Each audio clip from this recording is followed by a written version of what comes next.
श्रीराम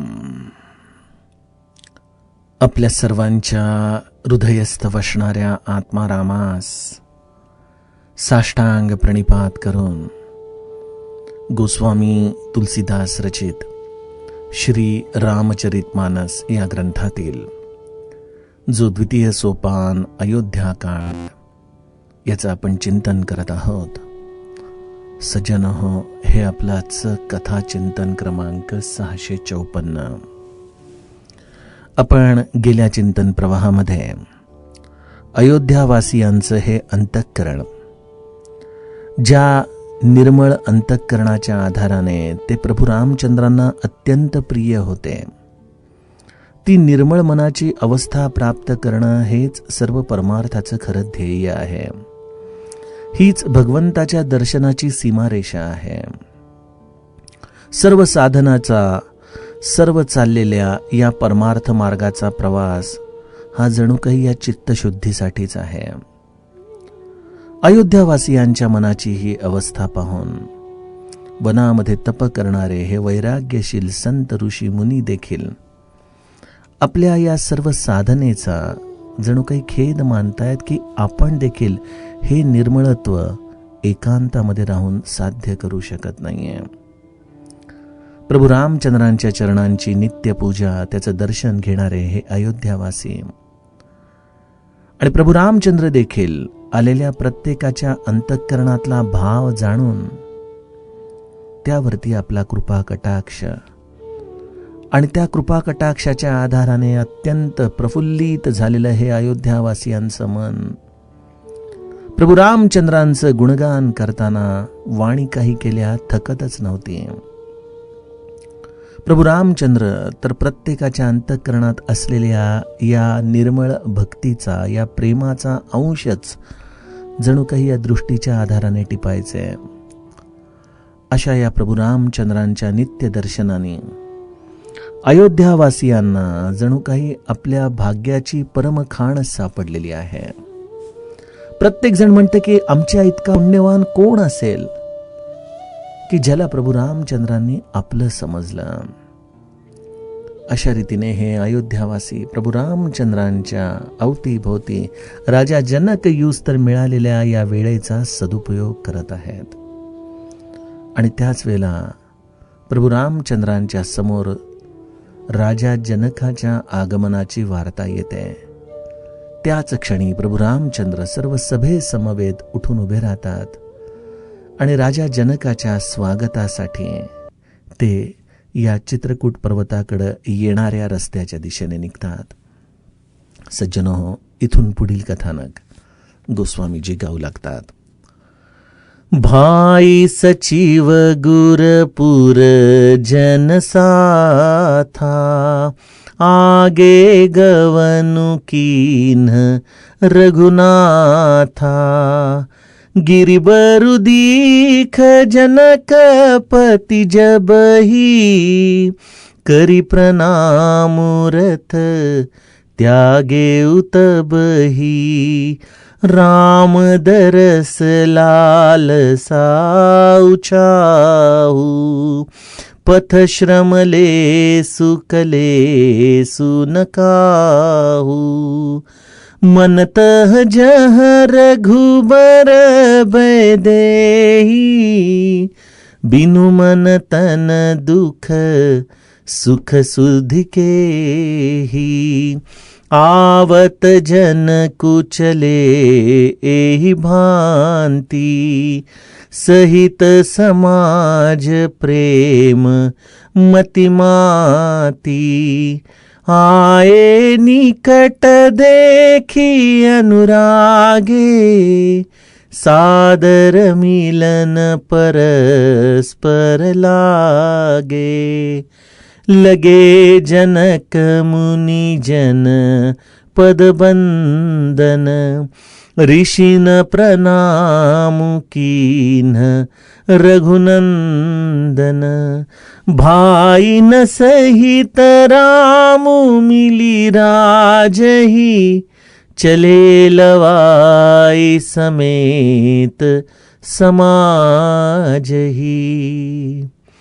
आश्रम सागर शांत रस पूरन पावन पाथु सेन मनहु करुणा सरित लिए जाहि रघुनाथ सियावर रामचंद्र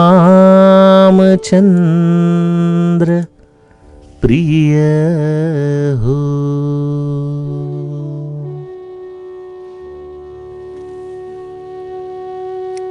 राजा जनकाच्या आगमनाची वार्ता प्रभू रामचंद्रांच्या या सभेमध्ये आली. गोस्वामीजी लिहितायत, सहित सभा संभ्रम उठेऊ रबिकुल कमल दिनेसो.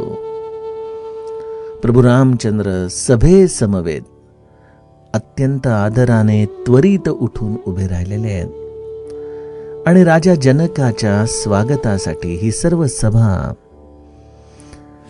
आश्रमाकडे येणाऱ्या रस्त्याच्या दिशेने निघालेली आहे. गोस्वामीजी म्हणतात, कोण कोण आहे समोर? भाई सचिव गुर पुरजन साथा आगे गवनु कीन रघुनाथा. आपले भाऊ, मंत्री, गुरु आणि नगरवासी यांच्या समवेत प्रभू रामचंद्र या सर्व सभेचं जणू काही नेतृत्व करत या रस्त्याच्या दिशेने राजा जनकाच्या स्वागतासाठी निघालेले आहेत. प्रभू रामचंद्रांच्या अंतःकरणामध्ये असलेला हा सद्भाव, राजा जनकाच्या विषयी असलेला हा मनातला आदर जणू काही त्यांच्या या कृतीमधून गोस्वामीजी आपल्या समोर ठेवतात. आता इथं प्रभू रामचंद्र राजा जनकासाठी स्वतःहून पुढे निघालेले आहेत आणि इकडे राजा जनकाची अवस्था काय आहे? जेव्हा थोड्या वेळापूर्वी राजा जनक या चित्रकूट पर्वताच्या परिसरामध्ये आला आणि जेव्हा दूतांनी सांगितलं की हा जो समोर कामदगिरी पर्वत दिसत आहे त्या पर्वत माथ्यावरती प्रभू रामचंद्रांचा निवास आहे, तिथं त्यांचा आश्रम आहे. राजा जनकाने या कामदगिरी पर्वताला डोळे भरून पाहिलं.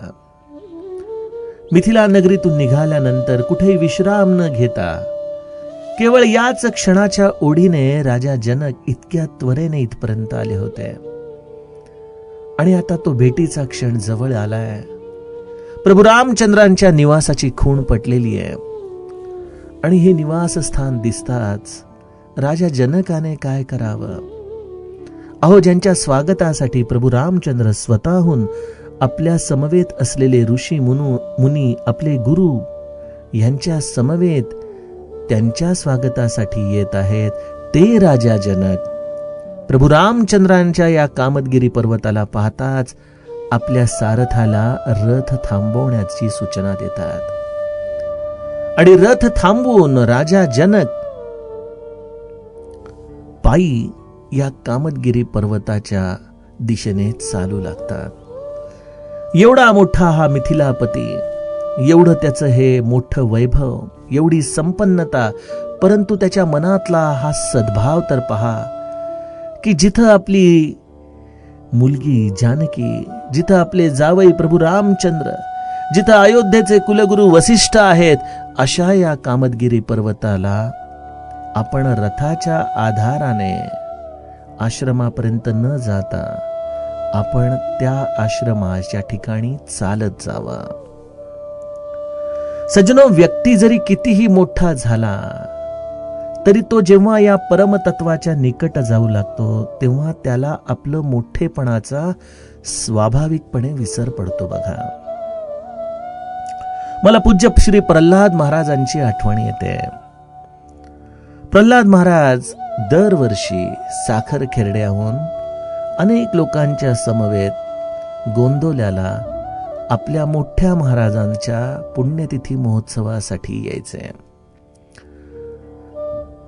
पूज्य श्री प्रल्हाद महाराजांना सद्गुरुपद लाभलेलं आणि त्यांना मानणारा खूप मोठा वर्ग खानदेश मराठवाड्यामधून त्यांच्या समवेत गोंदवल्याला यायचा. त्यांच्यासाठी तर प्रल्हाद महाराज हेच त्यांचं सर्व आराध्य होतं. आणि असे प्रल्हाद महाराज जेव्हा गोंदवलं जवळ यायचं तेव्हा आपल्या बरोबर आलेल्या सगळ्या लोकांना एकत्र करायचे आणि मग त्यांना एकच सूचना ते नेहमी द्यायचंय की बघा, आपण आता मोठ्या महाराजांच्या घराजवळ आलेलो आहोत. आता थोड्याच वेळामध्ये गोंदवलं लागणार. आपण त्या पंचक्रोशीच्या परिसरात आलेलो आहे. आता एक लक्षात ठेवा, मला इथं आपण जोपर्यंत आहोत तोपर्यंत कोणीही महाराज म्हणायचं नाही. मला इथं ज्या परिसरामध्ये आपण आहोत तेव्हा कोणीही नमस्कार करायचा नाही. आहे का सगळ्यांना कबूल? सगळ्यांकडून वदवून घ्यायचंय. लोकांना देखील मोठं जड अंतःकरण हो म्हणावं लागत असेल, कारण त्यांच्यासाठी तर प्रल्हाद महाराज हेच त्यांचं भावविश्व होतं. परंतु गुरु आज्ञा पालन किती तंतोतंत करावे. प्रल्हाद महाराज हे स्वतः सद्गुरु तत्व असूनही गोंदवल्यामध्ये एका सामान्य भक्ताप्रमाणे यायचे, महाराजांच्या समाधीचं दर्शन घ्यायचे आणि त्यानंतर त्यांच्या या जालना कक्षामध्ये जिथं त्यांची सोय असायची तिथं ते राहायचे.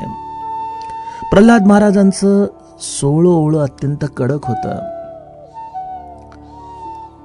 गोंदवल्याला मात्र ते सर्वसाधारण लोकांच्या बरोबरच भोजनाला बसायचे. पोथीमध्ये प्रल्हाद महाराजांच्या फार सुंदर वर्णन केलेलं आहे मोरील काकांनी. आत्ताचे जे धानोरकर काका आहेत ते त्यावेळेला प्रल्हाद महाराजांच्या सेवेमध्ये असायचे. आणि मग आपल्या सद्गुरूने या सर्वसामान्य लोकांच्या बरोबर भोजन घेत असताना न जाणे त्यांच्या शेजारी जर कोणी शर्ट पॅन्टवाला मनुष्य येऊन बसला तर आपल्या गुरूंना जेवताना किती संकोच होईल असा ते मनात विचार करून त्यांच्यासाठी नवीन पंगत बसतानाच स्थान असं काही पकडून बसायचे की जेणेकरून त्यांच्या शेजारी कोणी बसायला नको. पण कधी कधी मनुष्य संख्या वाढली तर महाराजांच्या डाव्या बाजूला देखील लोक बसवली जायची.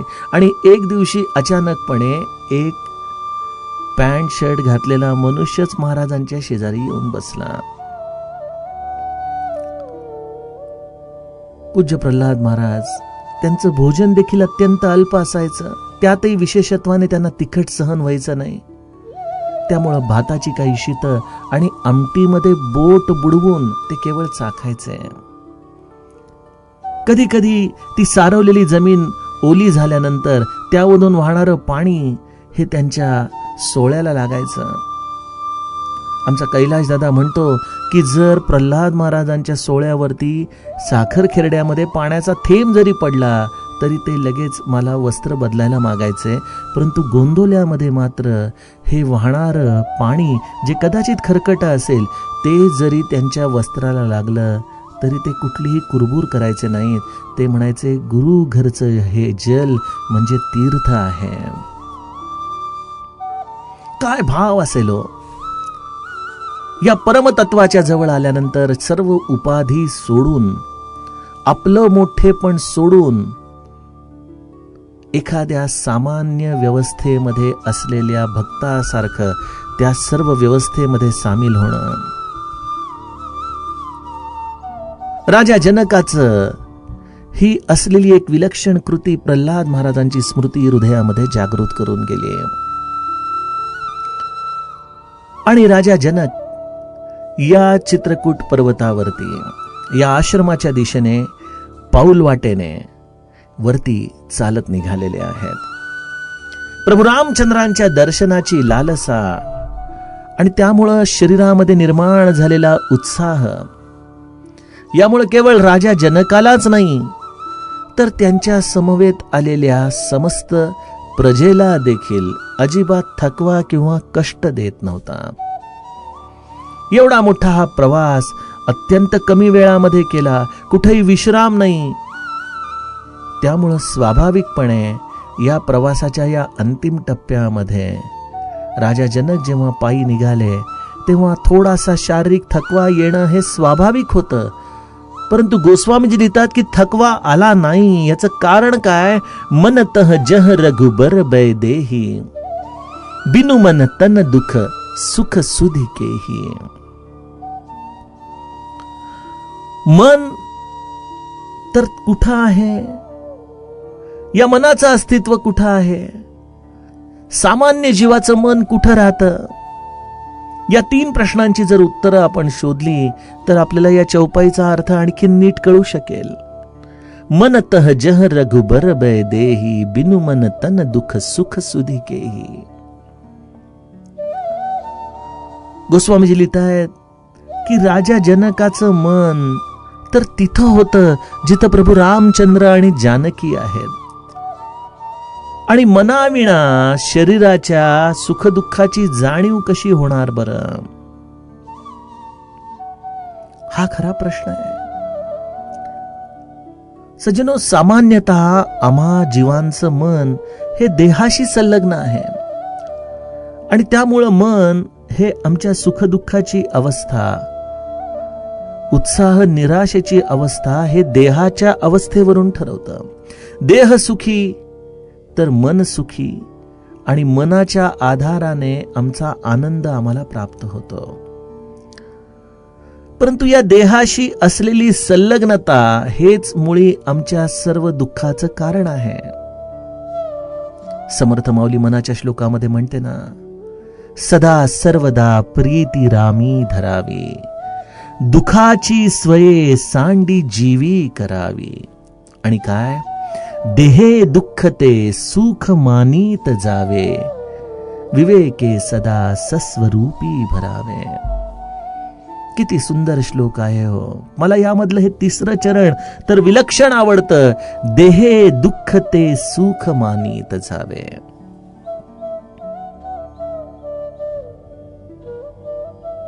बघा, या देहाला प्रारब्धानुसार अनंत यातना आहेत. आपल्याकडं आपण देहाचे किती चोचले पुरवतो. जरी आपला देह सगळा व्यवस्थित असला, परंतु समजा आपल्याला एक कुठेतरी चटका बसलेला असेल हाताला छोटासा, तरी देखील संपूर्ण देहाची जाणीव त्या चटक्याभोवती केंद्रित होते. जोपर्यंत तो भाग नीट होत नाही तोपर्यंत मन अस्वस्थ राहतं. हे असं आमच्या जीवनामध्ये मन आम्हाला या देहाशी केंद्रित ठेवून एवढ्या मोठ्या या देहाच्या कुठल्या ना कुठल्या तरी इंद्रियाचं नित्य काही ना काहीतरी प्रारब्धवश दुःख आम्हाला भोगायला भाग पाडतं. परंतु ज्याने आपल्याला या देहाच्या आधाराने भगवंताच्या प्राप्तीचं एक निमित्त करून दिलेलं आहे, त्या देहाची दुःख ही ज्याने सुख मानण्याची वृत्ती निर्माण केली, त्याच्याच जीवनामध्ये विवेके सदा सस्वरूपे भरावे हा योग येण्याची शक्यता आहे. अन्यथा आमचं अख्खं आयुष्य या देहाभोवतीच्या दुःखांच्या आधारानेच आम्ही क्रमत असतो.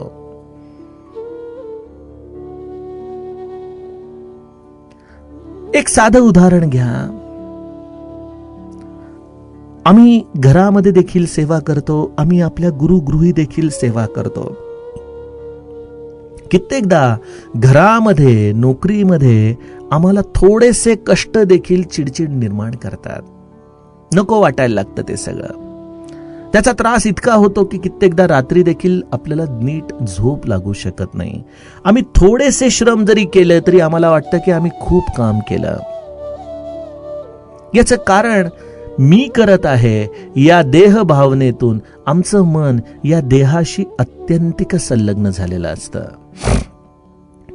आणि ते जेव्हा आम्ही गुरुगृही सेवा करतो, निस्वार्थपणे सेवा करतो, जेव्हा आमच्या कुठल्याही स्वार्थाचा लवलेश नसलेलं कर्म आमच्याकडून घडू लागतं, त्यावेळेला कितीही जरी कष्ट झाले तरी ते कष्ट उलटे आम्हाला अधिक अधिक आनंद देत राहतात. कारण तिथं मन देहाच्या भोवती केंद्रित नाहीये. तिथं तर असं वाटत असतं की हे निमित्ताच्या आधाराने अनेक लोकांना अन्नदान करण्यासाठी आपला हा देह झिजावा. मना चंदनाचे परित्वा झिजावे, परी अंतरी सज्जना नीव व्हावे. अशा रीतीने चंदनासारखी शीतलता या देह कष्टांमधून देखील जीव अंतःकरणामध्ये अनुभवू लागतो. कारण मन या आता देह सुखाच्या भोवती गुटमळत नाहीये. सज्जनो, या सर्व मनाची अवस्थेवरती आमच्या जीवनामध्ये सुख आणि दुःख ही संलग्न आहेत. आणि त्यामुळं समर्थांनी सदा सर्वदा प्रीती रामी धरावी हा जो आम्हाला बोध दिलेला आहे, तोच बोध राजा जनकाच्या अंतःकरणामध्ये आहे. सदा सर्वदा प्रीती रामी धरावी, दुखाची स्वये सांडी जीवी धरावी. मन तर केवळ प्रभू रामचंद्र आणि जानकी जिथं आहे तिथंच संलग्न झालेलं आहे. त्यामुळं या मनाला आता परत येऊन या देहाची दुःख त्याची जाणीव करून देण्याची कुठली संधीच निर्माण झालेली नाही. बघा, हनुमंताने एवढं सर्व काही या लंकेमध्ये जाऊन कार्य केलं, परंतु जेव्हा हनुमंत परत येतो तेव्हा त्याच्या वानर दळाला हनुमंत कसा दिसतो? मुख प्रसन्न तन तेज बिराजा, कीनेसी रामचंद्र कर काजा.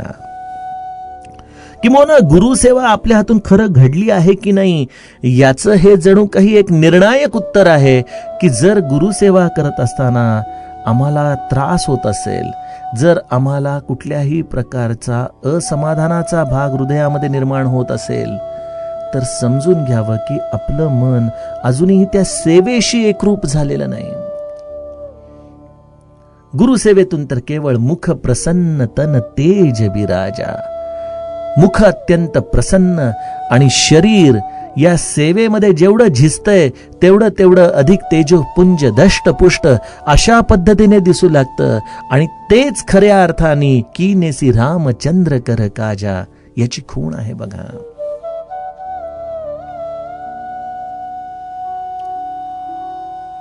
आपण आपलं मन जितकं काही रामाच्या स्मरणामध्ये त्याच्या नामामध्ये ठेवूत तेवढं आपल्याला देहे दुःख ते सुख मानीत जावे याची भूमिका कळू शकेल.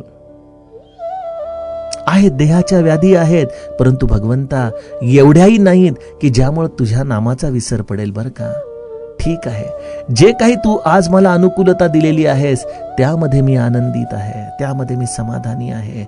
अशा रीतीने आपल्या या प्रारब्धावरती देहाला सोडण्याची ही कला, हेच सर्व काही आमच्या जीवनामध्ये उत्साह आणि प्रसन्नतेचं कारण ठरू शकतं. त्यामुळे राजा जनकाला या सर्व प्रवासाचा कुठलाही थकवा किंवा कष्ट थोडे देखील जाणवलेले नाहीत. मनाविना शरीराच्या सुखदुःखाची जाणीव कोणाला असते? खरोखर आहे, आपण एखादी कृती पाहतो आणि त्या कृतीच्या आधाराने ते मन त्यामध्ये लपलेलं सुख दुःख हे अनुभवत असतं.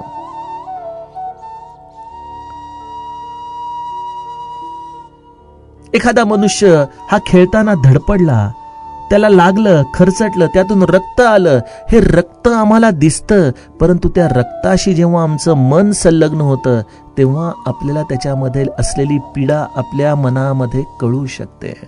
त्यामुळे सुखदुःखाची जाणीव देणं हे मनाचं काम आहे. कर्म हे कधीही सुखदुःख दाखवत नाही, त्याच्याशी जे मन संलग्न होतं तेच आम्हाला नित्य सुखदुःखाची आठवण करून देतं. त्यामुळं त्या मनाला नित्य जर रामाच्या ठिकाणी ठेवण्याची जर आम्ही सवय लावली तर तो सच्चिदानंद नेहमीच मनाला प्रसन्नता देत राहील.